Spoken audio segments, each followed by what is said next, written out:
এই প্রচণ্ড গরমে প্রতিদিন বাজার করতে যাওয়া খুবই কষ্টকর। আবার যদি বাজার করে নিয়ে এসে রেখে দিচ্ছি তাহলেও কিন্তু নষ্ট হয়ে যাচ্ছে। মানে বাজারগুলো একটুও থাকতেছে না বেশি দিন, মানে 1-2 দিনও থাকতেছে না, কেন জানি না।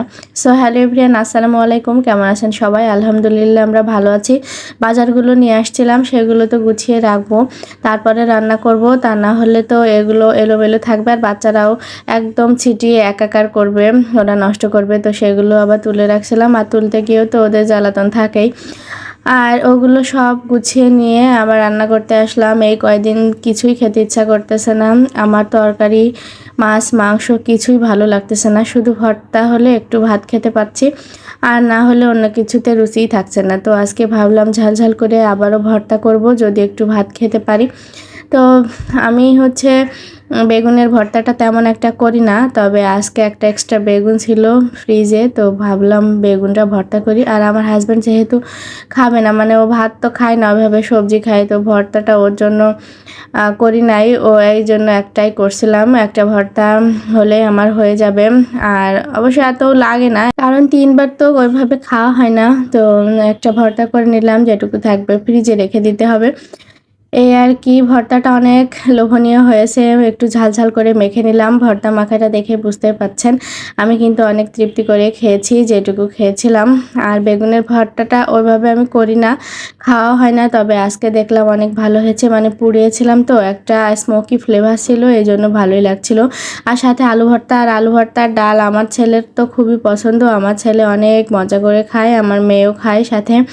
ওদের জন্য ওই ভর্তাটা করলাম, আলু ভর্তা ডাল রান্না করেছি। এটা দিয়ে আমাদের খাওয়া হয়ে গিয়েছে। কিছুদিন হলো আমার ছেলেটা মুরগির মাংস বলেন কোনো মাংস খেতে চাচ্ছে না, ওর মনে হয় অরুচি হয়েছে। মানে মাংস ছাড়া তো ভাতই খায় না, ওর জন্য প্রতিদিন মুরগি রান্না করতে হয়। তো আমার মনে হয় একটু একটু করে বুঝতে শিখছে।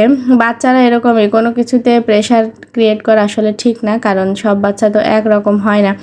আমার ছেলে কিন্তু প্রথম থেকেই খুবই মানে ছিল খাবারের বিষয়ে। ও সবসময় সবজি মাছ মাংস ডিম সবই খেত, বাট 1 বছর হয়ে গিয়েছে ও মাংস ছাড়া কিছু খেতে চায় না ওইভাবে, হালকা পাতলা খায়। তো এখন দেখছি আবার মাংসটা খেতে চাচ্ছে না। তো আলহামদুলিল্লাহ অনেক ভালো লাগতেছে।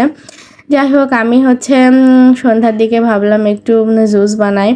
এই যে কাঁচা আমের এই জুসটা কিন্তু খুবই মজা লাগে, আর এভাবে বানিয়ে নিয়েছিলাম। দেখতেই পাচ্ছেন, আপনারা অনেকেই পারেন, তারপরেও একটুখানি দেখালাম, ওইভাবে আর শেয়ার করতেছি না। চিনিটা একটু কমই দিয়েছি, কারণ চিনি অত বেশি খাবে না কেউ, একটু টক হলে ভালো হবে। তারপরে তো ভাবছি এই যে লেবুর রসটা দিই নাই, আবার খুলে লেবুর রসটা ভালো করে দিয়ে নিলাম, দিয়ে ব্লেন্ড করে নিলে কিন্তু হয়ে যাবে। দুপুরবেলা গরমের দিনে রোদের সময় কিন্তু এই জুসটা ঠান্ডা ঠান্ডা খেতে মাশাআল্লাহ অনেক ভালো লাগে। তো আমি জুসটা বানিয়ে রেখে দিব। ভিডিওটি আর বড় করব না, সবাই ভালো থাকবেন, আমাদের জন্য দোয়া রাখবেন। আল্লাহ হাফেজ।